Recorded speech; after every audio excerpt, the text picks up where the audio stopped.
notes of all the things I have to do.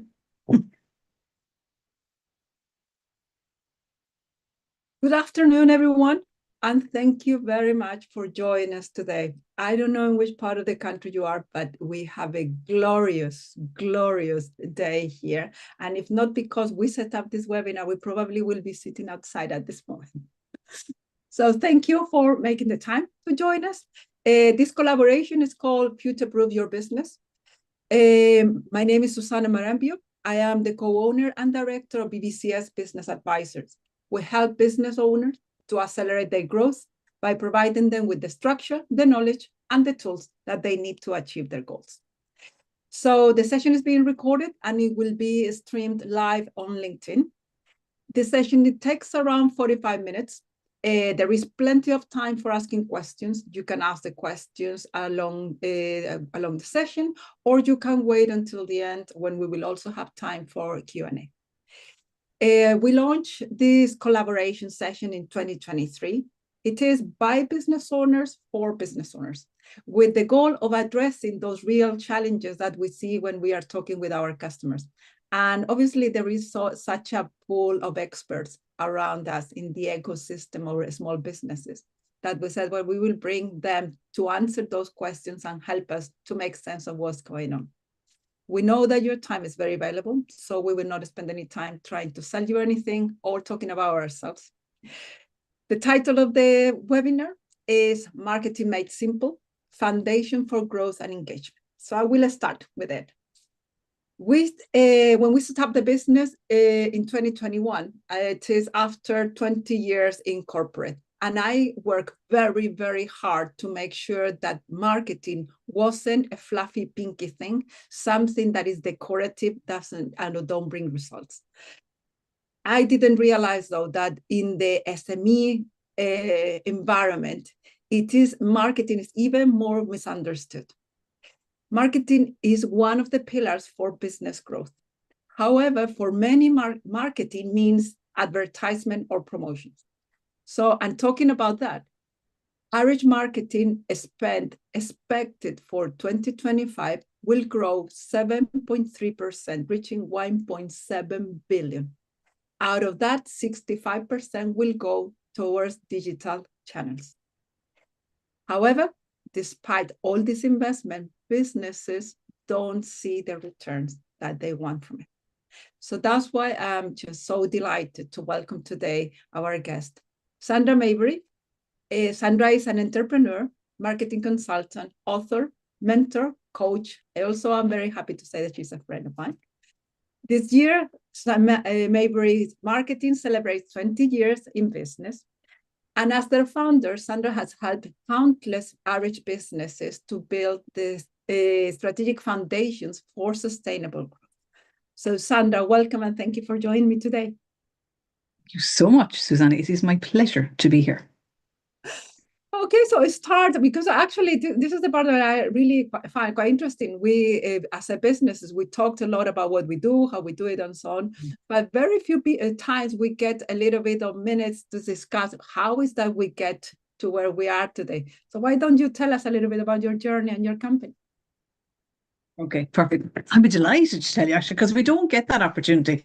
But first of all, to say thank you, Susana. I really am delighted to be on the call today, and likewise delighted to call you a friend. And I feel when we chat, Susana, we are completely on the same wavelength. When we chat about businesses and about marketing, we share the same values, and I think that's really important. So a little bit about my background.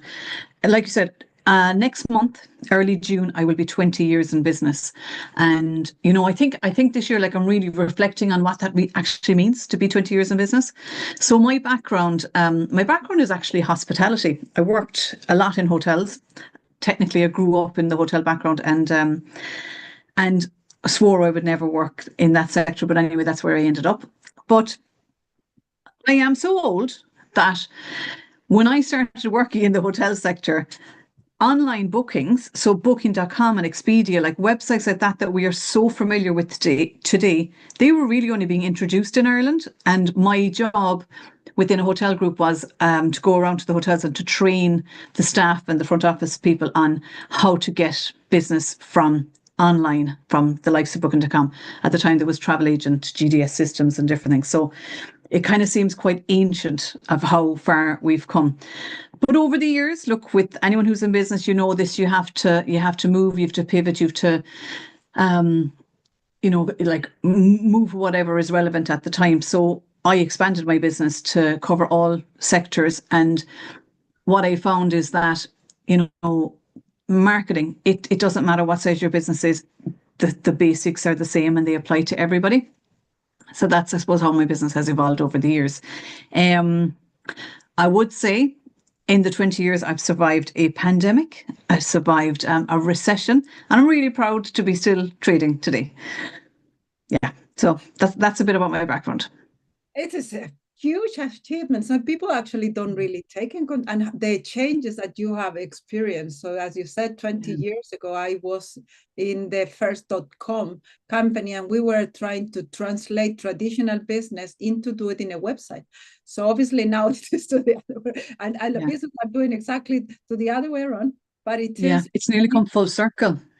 It is just incredible. So thank you, Sandra, for sharing a little bit. So as I mentioned before, so the marketing spent, when we talk about marketing as advertisement and promotions, is growing 1.7 billion. So that's a lot of numbers. 15% is expecting the growth in social media. So people are spending money on social media, and 17% in video creations. So despite that, the conversations that I'm seeing with customers, that is the same thing that you are seeing, is we're spending all this money, but our marketing doesn't work. So Sandra, in your experience, what are the most common mistakes SMEs make when they market their business? There's lots of mistakes, and sometimes they're just ever so small and they have like a big effect. When I think about marketing, I think of it as like a jigsaw puzzle, that there are so many different elements and so many different pieces. And for every business, they need to look at their jigsaw puzzle, decide what pieces they need, where they go, and in what order. Now, I hear what you're saying about all those stats and how much people are spending on digital marketing in particular. And don't get me wrong, it is a massive, it's a massive part of it. But let's not put all our eggs in one basket. Let's look at all the different marketing tools that are available to your business and really examine which ones are right for you. I think there's a lot of them that are not costly that we should be thinking about. Like, over the years especially since I rebranded to Maybury Marketing, I did a rebrand in COVID.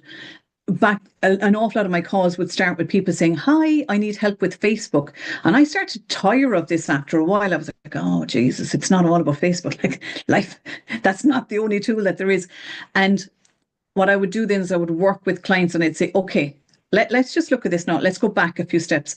And like, my business is all about getting the basics right and the foundations, which is understanding your customers and delivering a very clear message. So I think you're right with that, because it is one of the main mistakes that we've seen is that people focus too much in the where I'm going to be more than what I'm going to say and to whom, isn't it? And there's very much an element of what's in it for them. We have to always, we nearly have to move ourselves into the customer's, I suppose, mind space, because they don't care what you want to sell them. What's in it for me? So like when we're crafting our message, we have to be very mindful of that. So not always what we want to sell, it's actually what they need and what they want to buy. So yes, that takes me to my other question is, what are the signs? Because I always talk about this, as you're saying, it is what is the problem that you're solving? You are talking to people because they have a problem and you are going to solve that problem. And they don't, the rest, if you solve the problem, even price is something that doesn't come to equation, although it's important in marketing as well.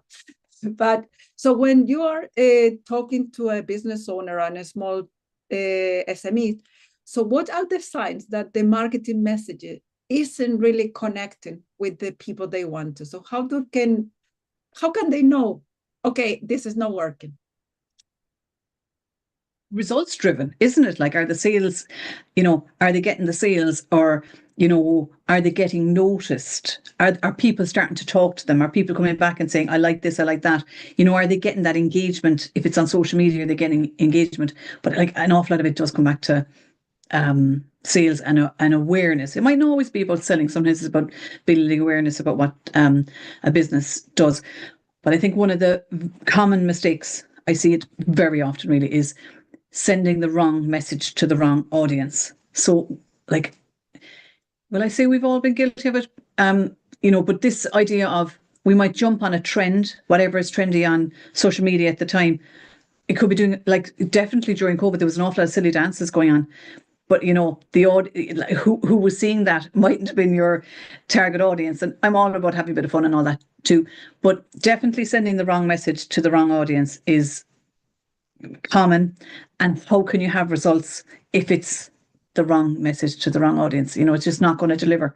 It'll fall flat. Yeah.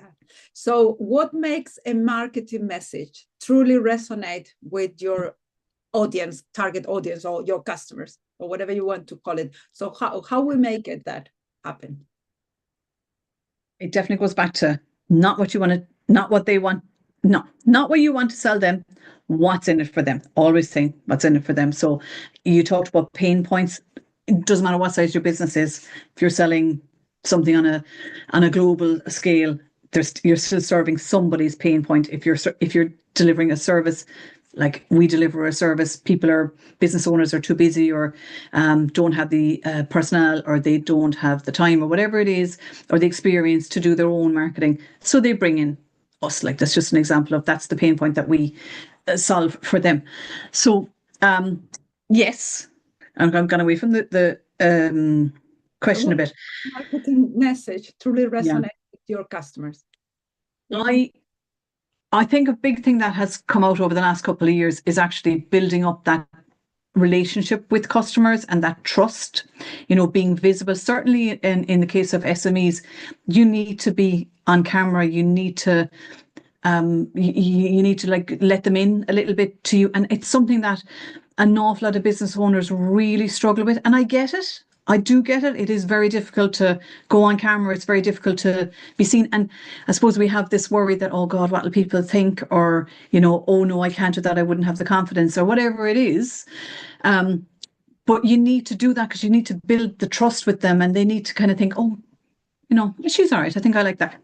And you mightn't be for everyone, but the people who want to buy from you, they will buy into that, and they'll resonate to the message that you're sending them.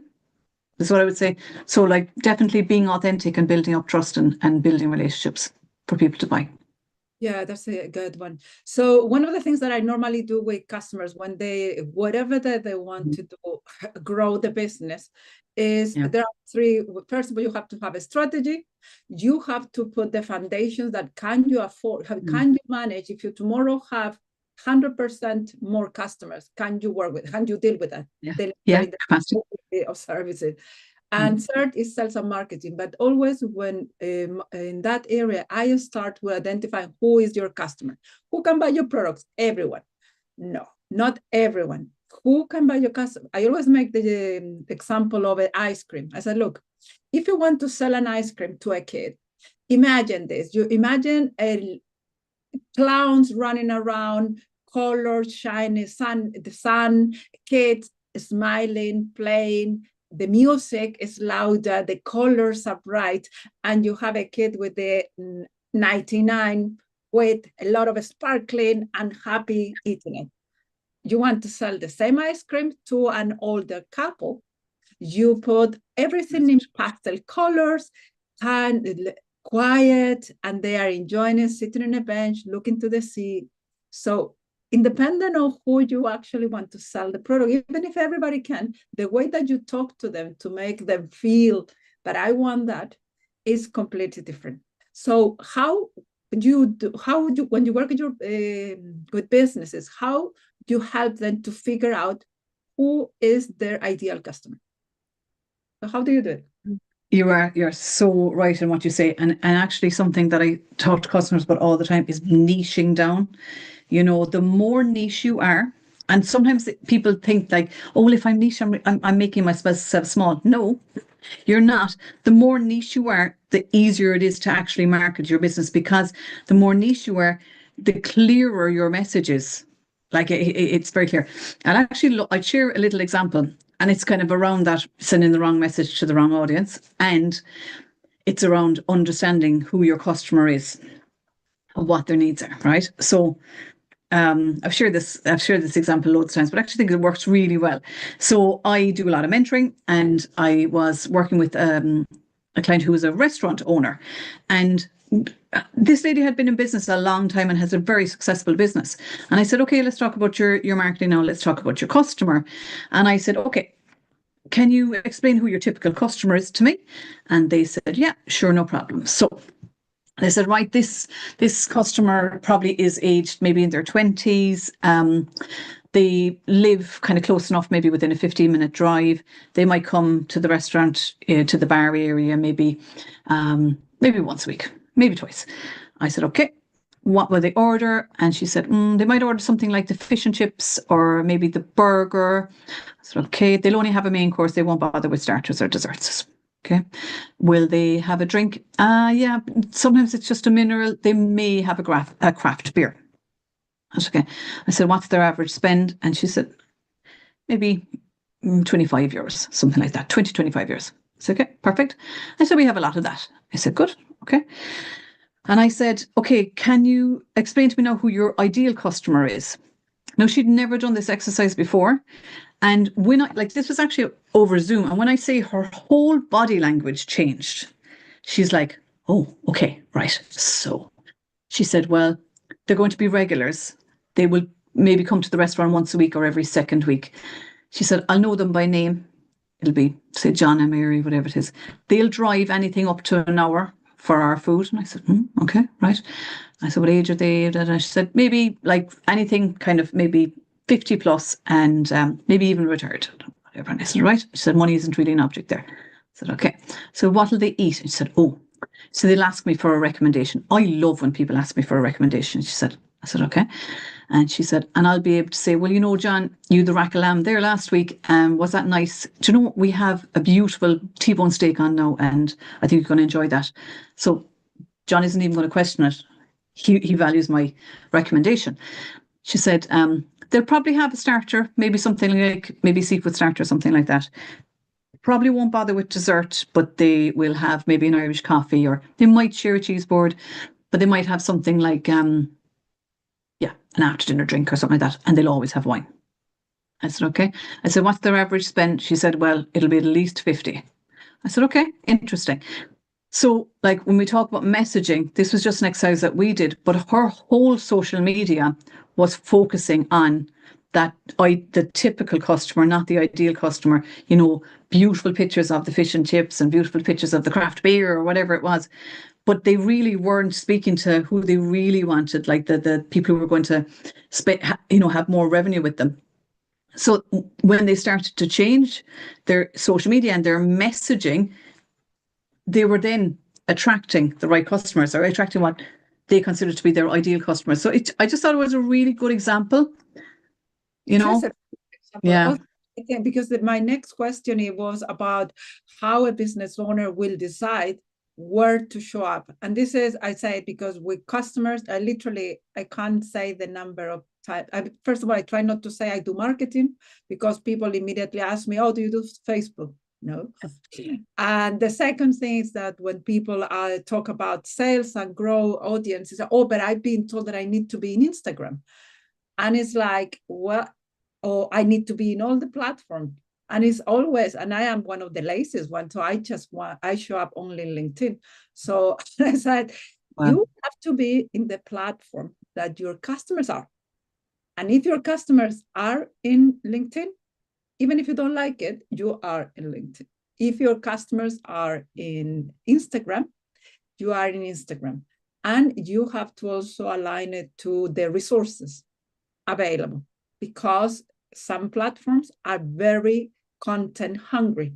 And if you cannot deliver enough, for example, all the video content that is being developed. All the platforms like that content. And if you don't have money or time, or you are not interested, maybe will impact your customers, how you acquire customers, and maybe you will have to find another channel.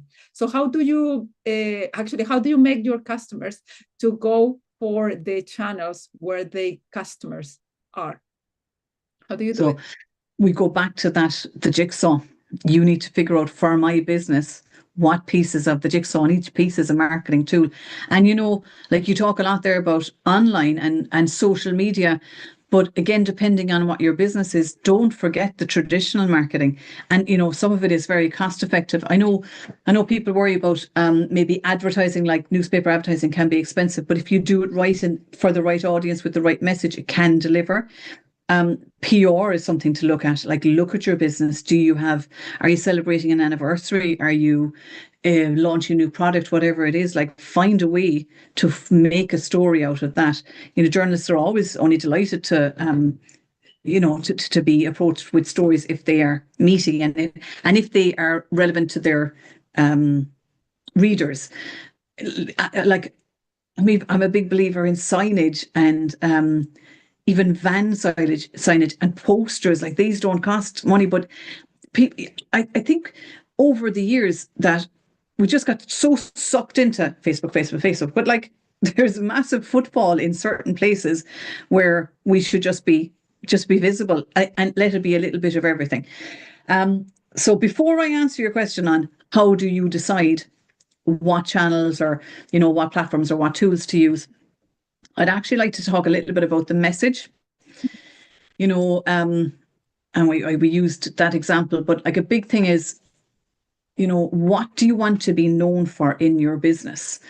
Like in our case, like in your case, you're saying, okay, I don't want to be known for social media. I want to be known for business growth and strategy and really focusing on that. And like, say if you're selling something like shoes, you want to be known for, okay, excellent customer service, next day delivery, whatever it is. It's almost like when I go and meet my girlfriends now, I'll say, oh, I ordered something online and it arrived the next day.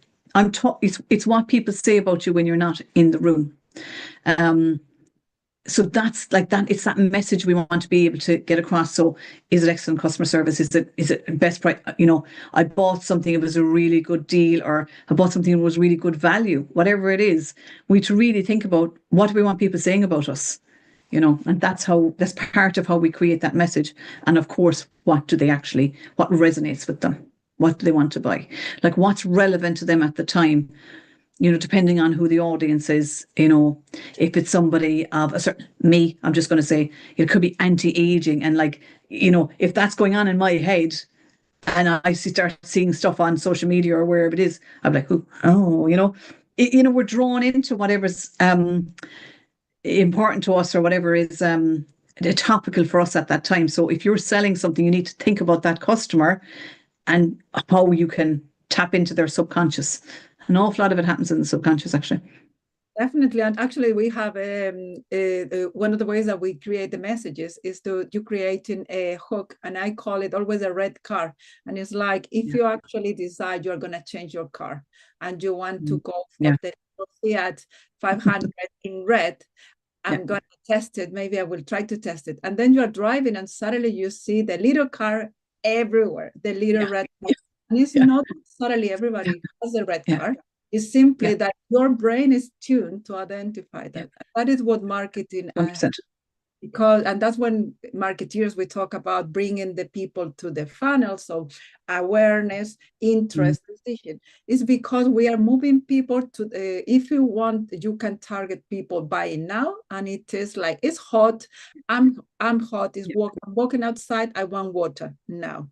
But actually, there are other messages that is to create awareness. Maybe you actually need to look at your marketing, because that is something that you should review every year. You should see how many customers I received from spending 10 hours in Instagram, for example. Or how many customers know about me because I've been in networking events and they heard about what I do. And actually, they are interested on learning, can they help me? So, and that is the kind of tangibles in terms of your message is resonating. And as you said, there is all the the rest of marketing that is not digital marketing, that it is strong. It actually, I always make the joke that if you send a letter to someone, people remember. I have envelope here because you remember someone sent you a letter, somebody sent you a card. However, somebody sent you an email. I miss them. I check. Oh yeah, really? Let me check. It's back to how does somebody make you feel? Like, they receive that letter or that card, how did that make them feel? And, like you and I are connected through networking. That's a massive part. And we spoke earlier about a conversation you had with somebody whose name came up in a networking space. And like, that was almost like that, subconscious, or the seed was planted, and then you might have seen that person on LinkedIn, and then you might have had another conversation. All those things are all linked. And it's the same with if you're trying to sell something, somebody might mention it, and then, you see that branding somewhere, or you see an advert or whatever it is. These things aren't coincidental. They're all little systems that are there. Yeah. Yeah, you have to to grow your business. You have to do it on purpose. This is not, and it happens to all of us. So you have been in a career, being an employee before. You get a job, then suddenly you're very good. Someone promotes you to this, and then promote you to that, and then suddenly you don't realize where your career went in a direction that maybe is not the one that you even wanted. Yeah. Businesses don't happen like this. Yeah. I mean, it could happen that a customer asks you something, and then you evolve and move from where you were to where your customers want you to be. But growth in itself, you have to do it on purpose. You have to decide where you want to go, how you're going to get there, and then put the engine in shape. And it could be a very tiny motorbike engine. So it doesn't matter. It's not about the money. It is about how consistent you continue talking to the right people. You're actually talking about the things they want to hear.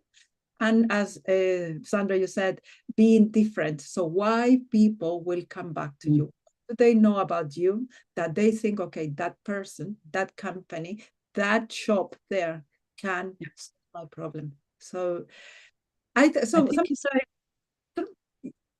going to say as well, this whole idea of showing up, be it at networking, I've been very open in saying, like, God, there was a time I absolutely hated networking. Oh my God, I used to go to Network Ireland events or other events, and the actual idea of speaking to anybody about what I did was used to fill me with dread.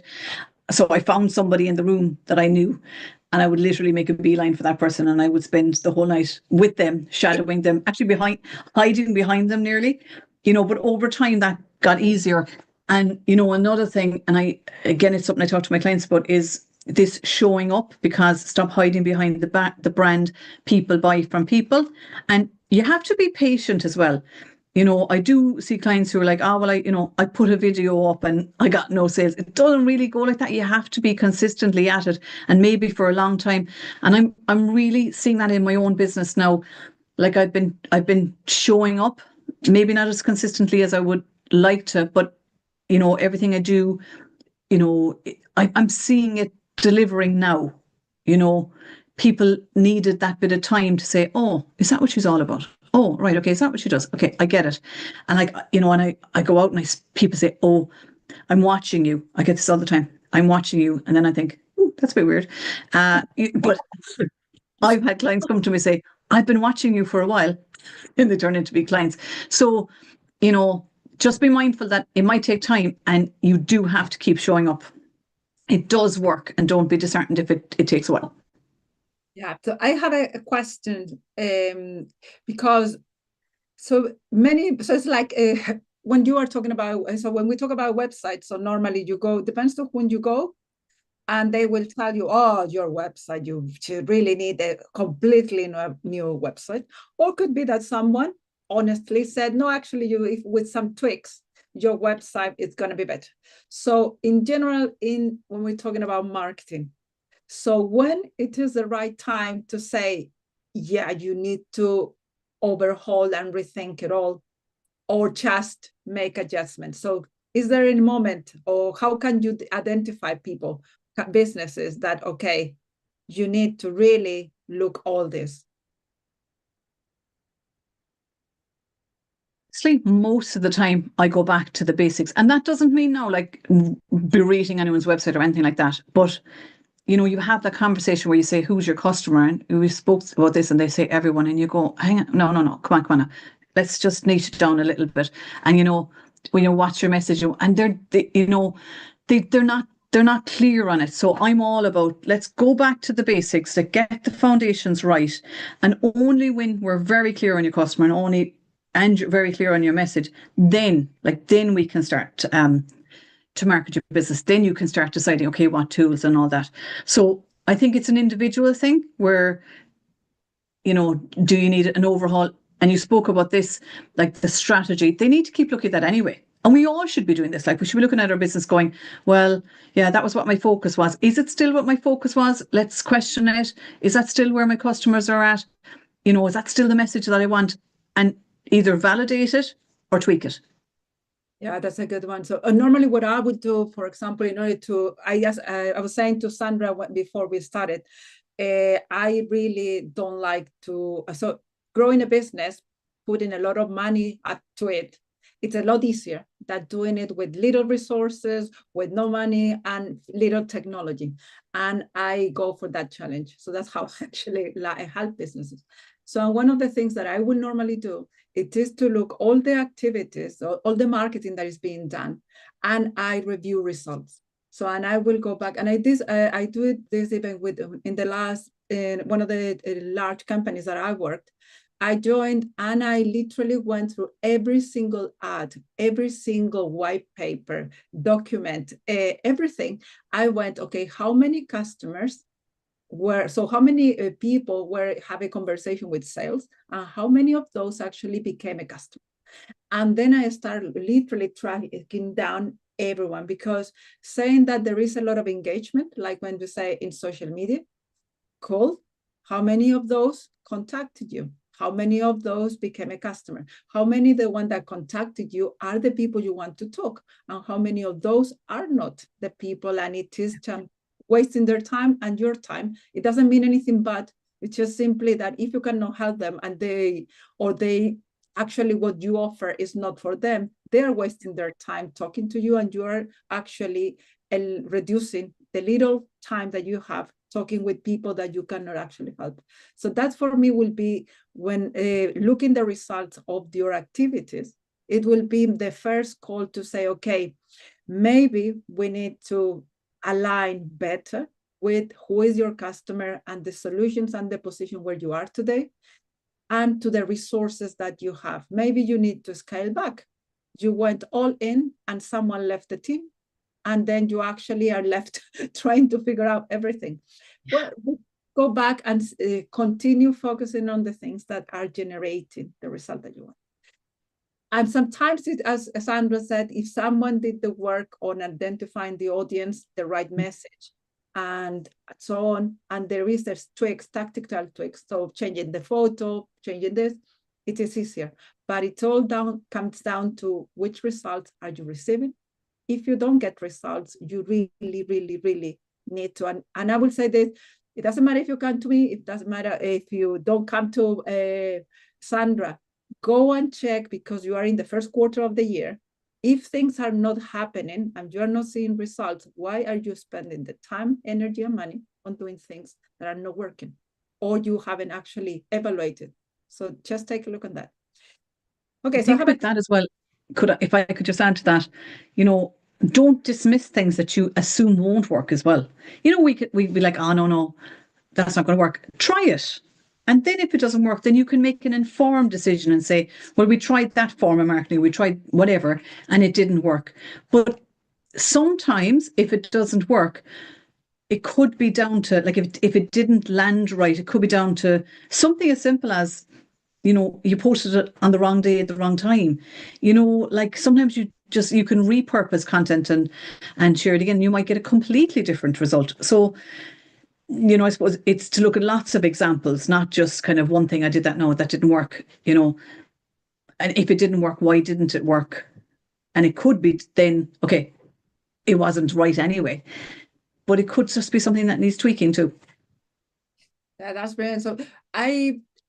That the people that are on listening now. So give me 3 practical things that they could do today to improve their marketing results. Okay. So without knowing what business they're in or what size their business is, right? I would definitely say the showing up, you know, and I suppose that is primarily on social media, but like still even branding, like make sure that your brand is visible, wherever possible. So show up and show up consistently. I think they, really need to consider the right message to the right audience. So we'll put a positive spin on that rather than a negative. So like it's very important. Oh my God, what's the third takeaway? I'll go back to maybe the jigsaw. Don't put all your eggs in one basket. Look at different, be open to looking at different tools that you can use, I think. Well, that's very good, actually. And so what I would say 3 things that you can do right now, literally today. It is write down what are you doing, what you consider marketing. So, and as I said, marketing for me, it is a whole. It is the product that you offer, it is the pricing that you have, it is where you are offering. So I will just write down, make a list of what do you think is the marketing that you're doing. And then in all those things, what are the things that you think are working? And for that, it has to be linked to more customers, more visibility. Maybe you actually got a gig because you are someone saw you and want you to talk somewhere. Whatever that it is that is aligned with the results that you want to get. So just do an inventory. This is all what I'm doing. What of this is working? So that's something that you can do today. The second thing you can do is if I read all my materials, can I identify the person that I'm talking to with name and last name? So basically, I am selling to someone like Susana. It is a lady, I'm not going to say the age, that is work and her business, that is interested on this, the other. So is this a man? It is like the example that Sandra gave on the restaurant. So who is that? Just write it down and say, okay, can I put a name, last name, even a face to that customer? And third, Sandra said, I would say, what is that message? What is that thing that people will say, okay, I will talk to Sandra because I know that she can deliver this. And what Sandra was saying before is like, if you, for example, hire a decorator today, and the decorator said in the band, high quality, we leave fully insured, and we leave everything as clean as when we left, you will look around and say, I hope so. I'm not going to be cleaning behind you. And so what I mean that actually, if you look that band, all the bands in the world said the same thing when you're a decorator. So why would you call that one? Because they actually are very polite, because they cover the shoes when actually come and walk in your carpet, because they answer my call as soon as I ask a quotation, because it has to be what it is, that thing that you provide, and it has to be objective. So we always, because quality, for example, high quality is a very subjective, because my standard of high quality could be very different to the standard of Sandra's high quality. So think about that. What is that thing that people, you can say, okay, only you can deliver that. So that kind of the 3 things I would say. On that, like referrals will forever be a huge part of, it's a huge part of that jigsaw. And it goes back to what we want people to say about us when we're not in the room and all those things. Like if I want a decorator, what's important to me?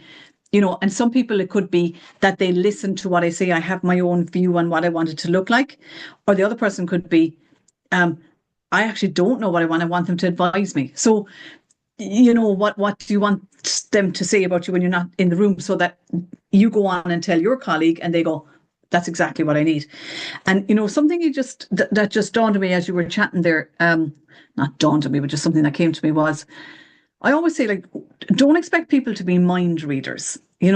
Sometimes, like, we know everything we do in our business, but we forget to tell people, Should they know I do that? Well, do they know? They don't all know. Maybe remind them. And then the other part is, like you talked about, maybe speaking at events and stuff like that. And like I've had that example in my own business where tell people I'm open to speaking opportunities now. Last year I probably wouldn't have been, or the year before, because I wouldn't have felt ready. But tell people I'm open to this, and it's almost like when you put that out into the atmosphere, something comes back, and it has come back tenfold. So just don't expect people to be mind readers, and be honest with them and just say, this is what I'm available for, or this is what I'd like, or whatever. That's a very good, actually, I quite like that. So another question that I have for you, and we talked a lot when we were preparing for this. So people think that, I don't have, and this is literally, they told me this when we started the business. Business is, I will do marketing when I have money. And it's like, okay.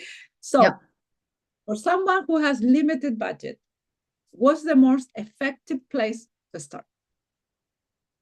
Again, it's down to the size of that business. There's an awful lot of factors, right? But social media is huge. There's an element of me that kind of goes love it or hate it, because like some people do hate it. That's huge, and it's not. It is. It's cost effective. Even if you're advertising on it, it's still quite cost effective still.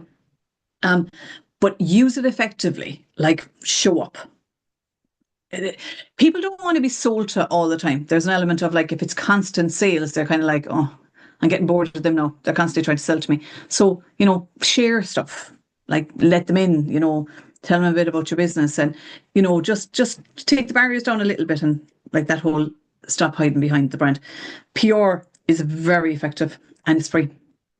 Look, there might be elements of, some publications will say, well, that's more like advertising. So you change the narrative. You say, okay, whatever it is I'm trying to sell, there's a benefit in there for someone. So that's how you pitch that story.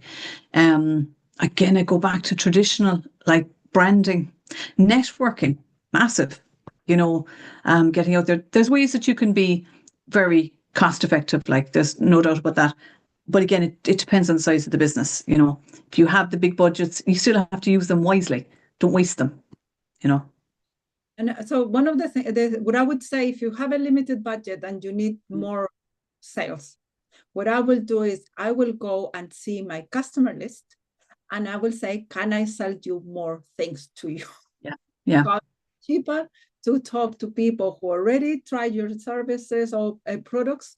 They know how you are, what you do. Is there any in the list of people who bought before, or is it still buying? Can you sell them something else? Is there any other problem that you can solve for them?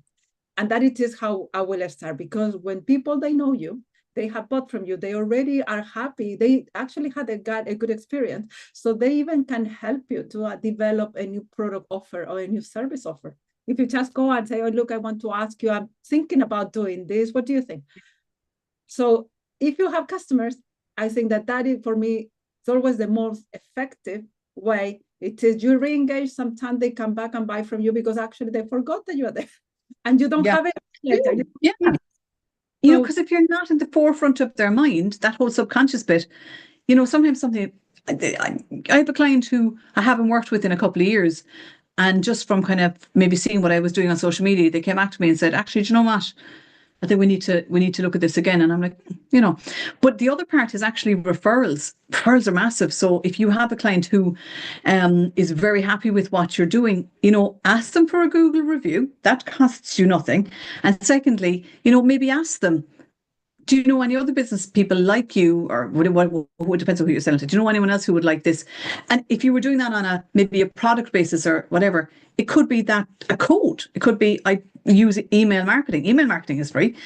I use email marketing to say, okay, well, here's a friend code. If you like my services or my product or whatever it is, refer a friend. There's a lot. Like, there's so many real clever ways of doing it without breaking the bank.